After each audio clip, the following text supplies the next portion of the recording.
Hello good morning friend. आज हम लोग आपदा प्रबंधन से 20 महत्वपूर्ण प्रश्न पढ़ेंगे जो यूपी लेखपाल में पूछे गए हैं पिछले साल। तो पहले प्रश्न की ओर चलते हैं हम लोग। तो पहला प्रश्न क्या कहता है, उत्तर प्रदेश के किस जिला में सर्वाधिक वन प्रतिशत पाया जाता है? तो इसका सही जवाब क्या हो जाएगा? Option B Sonbhadra. Option B Sonbhadra. Sonbhadra Uttar Pradesh में क्षेत्रफल और प्रतिशत दोनों की दृष्टि से सोनभद्र सबसे अधिक वनाच्छादित जिला है, जबकि भदोई सबसे कम वन पाए जाते हैं। ठीक है, नेक्स्ट क्वेश्चन की तरफ चलते हैं हम लोग। भारतीय वन संरक्षण अधिनियम, फिर से पढ़ूंगा। भारतीय वन्यजीव संरक्षण अधिनियम किस वर्ष लागू किया गया था? तो इसका सही जवाब क्या हो जाएगा? ऑप्शन ए 1972 में। क्या है? 1972, ऑप्शन ए।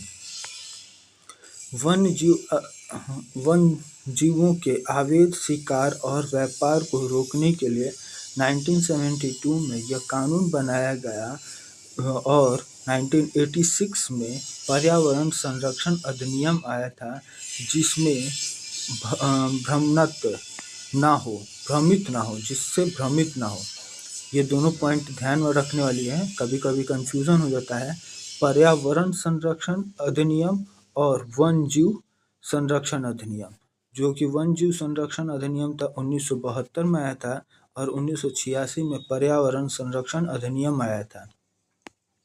नेक्स्ट क्वेश्चन की ओर चलेंगे।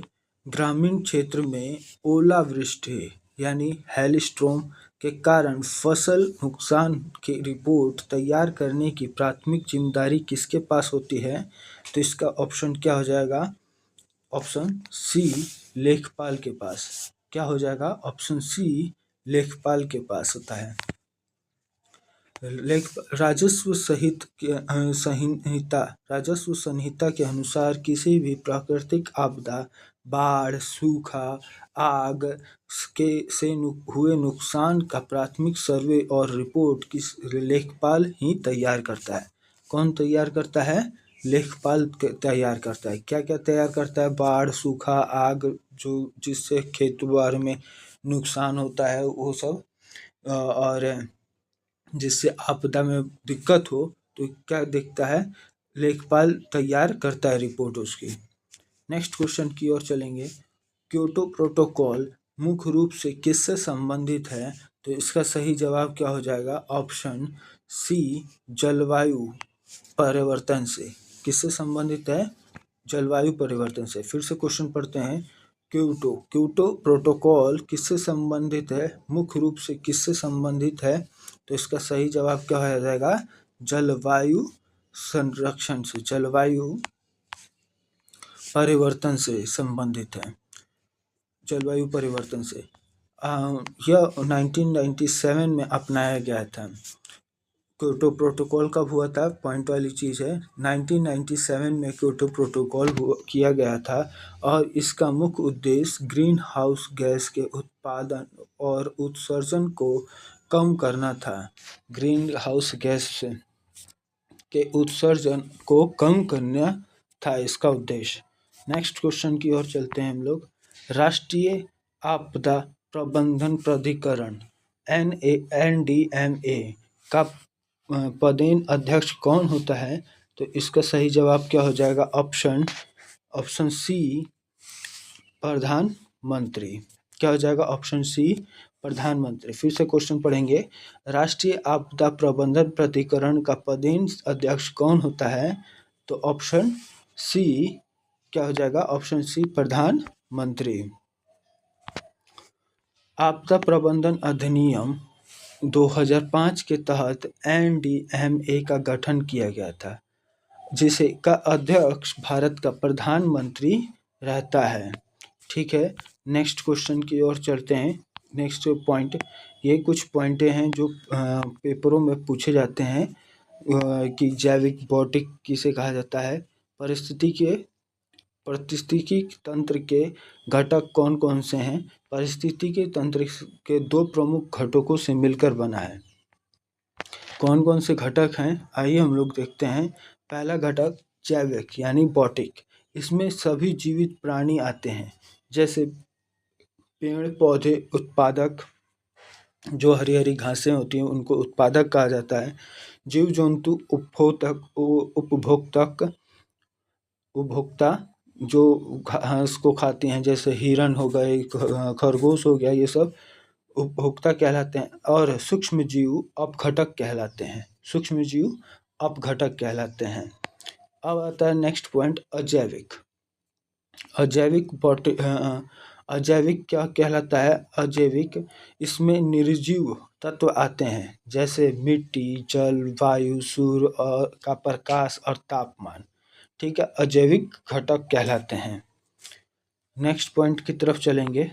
उत्तर प्रदेश में आपदा और प्रबंध के बारे में पढ़ते हैं। उत्तर प्रदेश के भौगोलिक स्थिति के कारण यहाँ अलग अलग आपदाएं आती हैं। कौन कौन सी आपदाएं आती हैं वो पढ़ते हैं हम लोग। तो यहाँ पे पहली बार तो आपदा आती है बाढ़ का, सूखा पड़ जाता है, भूकंप भी कभी कभार आ जाता है। तो पहले बाढ़ के बारे में पढ़ते हैं। मुख्य रूप से पूर्वी उत्तर प्रदेश यानी गंडक, घाघरा और राप्ती नदी के किनारे पर अधिक बाढ़ पाए जाते हैं। दोस्तों, आप कमेंट में ये लिखिएगा कि किस नगर के पास कौन सी नदी बहती है, या फिर किस नदी के पास कौन सा प्रमुख शहर है। वो सब उसकी वीडियो बनाना हो तो बताइएगा, मैं उसकी भी वीडियो देखकर बना दूंगा। और नेक्स्ट पॉइंट है सूखा। मुख्य रूप से बुलंदखंड के क्षेत्र में। सूखा कहाँ पर अधिक पड़ता है? उत्तर प्रदेश में बुलंदखंड के क्षेत्र में, जो इधर मध्य प्रदेश के सटे इलाके हैं, आगरा हो गया, इस तरफ बुलंदखंड का, ये सारे इलाकों में सूखा पड़ता है। भूकंप कहाँ होता है? भूकंप किधर आता है? तराई क्षेत्रों में भूकंप के प्रति संवेदनशील होता है। जैसे ये दिल्ली के समीप जितने भी सहारनपुर है, उस तरफ बरेली है, वो सब एरिया, वहाँ पे भूकंप अधिक आते हैं। नेक्स्ट पॉइंट की तरफ, क्वेश्चन की तरफ चलेंगे। उत्तर प्रदेश के किस जिले में बखीरा पक्षी अभयारण्य स्थित है? कौन सा पक्षी अभयारण्य? बखीरा पक्षी अभयारण्य। तो इसका सही जवाब क्या हो जाएगा? ऑप्शन बी, संत कबीर नगर। क्या हो जाएगा? ऑप्शन संत कबीर नगर। कौन सा अभयारण्य है? बघीरा पक्षी अभयारण्य। तो कहाँ है? संत कबीर नगर। ठीक है, संत कबीर नगर में स्थित है। ठीक, नेक्स्ट क्वेश्चन की ओर चलेंगे।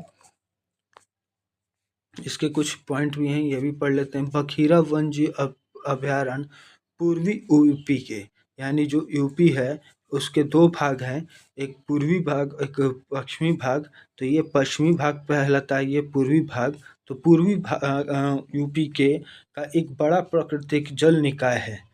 लेखपाल परीक्षा में यूपी के नए रामसर साइट अक्सर पूछी जाती हैं। ये भी लिखा है, लेखपाल परीक्षाओं में यूपी के नए रामसर साइट पूछे जाते हैं। कमेंट करिएगा, मैं उस पर भी एक वीडियो बना दूंगा।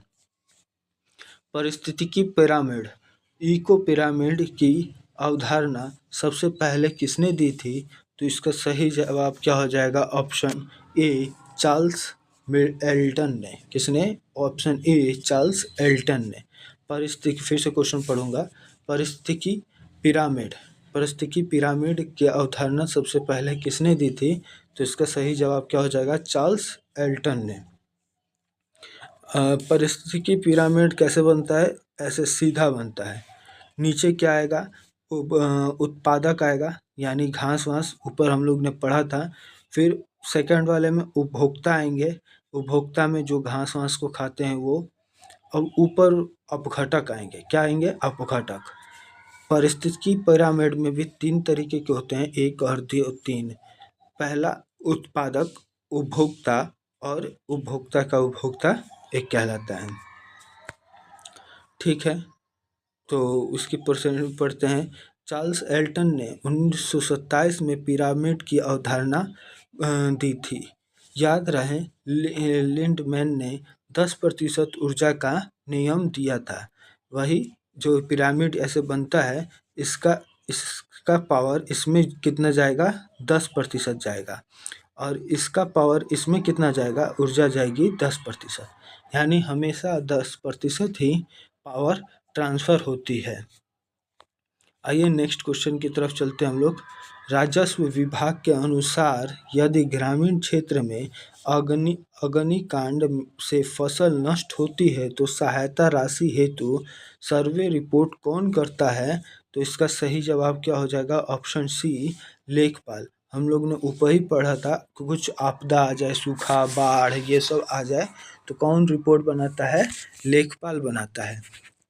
ठीक है। अग्निकांड, बाढ़ और सूखा जैसी दैवीय आपदाओं के समय लेखपाल अक्षय यानी रिपोर्ट तैयार कर तहसील को प्रस्तुत करता है। ठीक है। नेक्स्ट क्वेश्चन की ओर चलते हैं। वायुमंडल में नाइट्रोजन का लगभग कितना प्रतिशत है?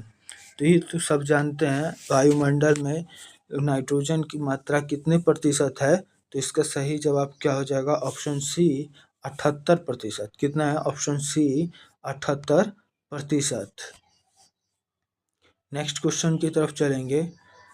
ये भी ध्यान पॉइंट रख लेते हैं। नाइट्रोजन कितना है, 78%। ऑक्सीजन कितना है, 21%। आर्गन कौन सा है, 0.93% होता है, और कार्बन डाइऑक्साइड 0.03 से लेकर 0.04% तक होता है। ज़्यादातर पेपरों में कार्बन डाइऑक्साइड से ही पूछता है, क्योंकि ये 0.03 और 0.04 के बीच में कभी कभार पॉइंट में ऑप्शन दे देते हैं, तो लड़के कंफ्यूज हो जाते हैं।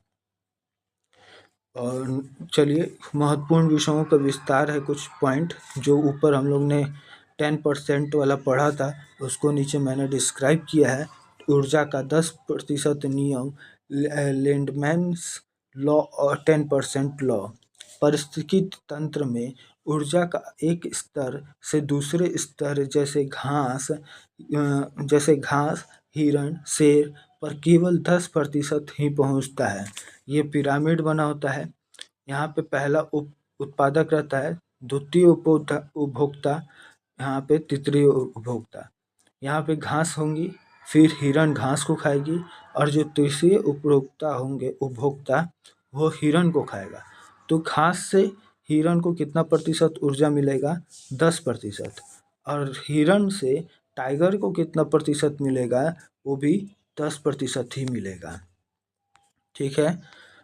ये ऐसे ही फूड चेन कहते हैं, इसीलिए इस खाद्य श्रृंखला को फूड चेन ज़्यादा लंबी नहीं होती, क्योंकि बीच बीच में ही टूट जाती हैं।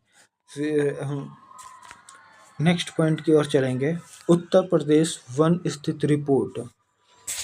उत्तर प्रदेश वन स्थित रिपोर्ट है। लेखपाल के लिए वन रिपोर्ट के आंकड़े रट लें। लेखपाल के लिए, अगर आप लेखपाल का परीक्षा देते हैं तो उसके लिए वन रिपोर्ट आंकड़े रट लेना जरूरी है। सर्वाधिक वन कहाँ पाए जाते हैं? सबसे पहले सोनभद्र, खीरी और लखीमपुर खीरी, मिर्ज़ापुर में सर्वाधिक वन पाए जाते हैं। और सबसे कम वन कहाँ पाए जाते हैं? भदोई, संत रविदास नगर में। यूपी का कुल वनीकरण लगभग कितने प्रतिशत है? 6.15%। इसीलिए 15% तक ले जाने का लक्ष्य है। यह यूपी का मतलब कि पूरे भारत में कितने प्रतिशत वन है? यूपी में 6.5%। और प्रमुख पॉइंट भी हैं। इकोटोन, इकोटोन किसे कहा जाता है? दो अलग अलग पारिस्थितिकीय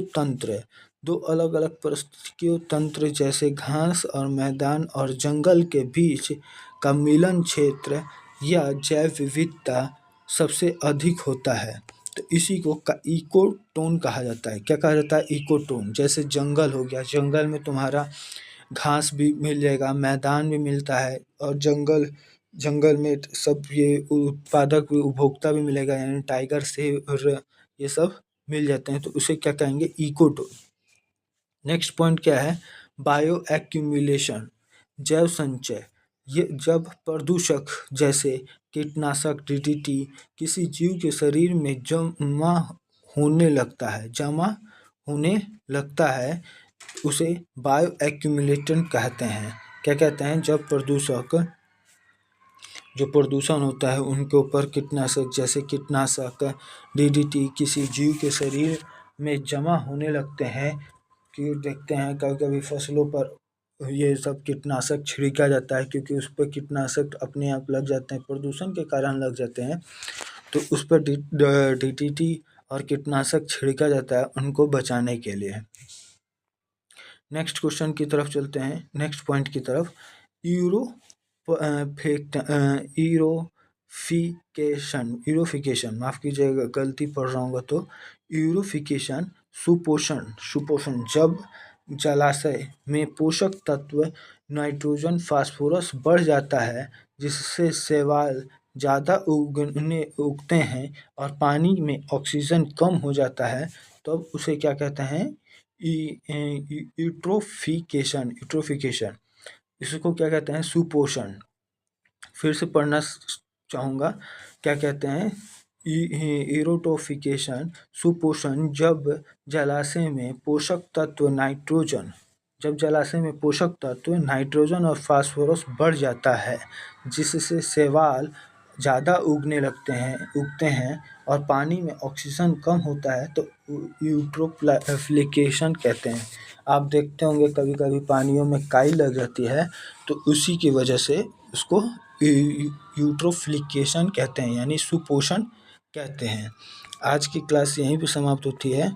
कमेंट करें कैसी क्लास लगी और चैनल को सब्सक्राइब और लाइक करें। जय हिंद, जय भारत।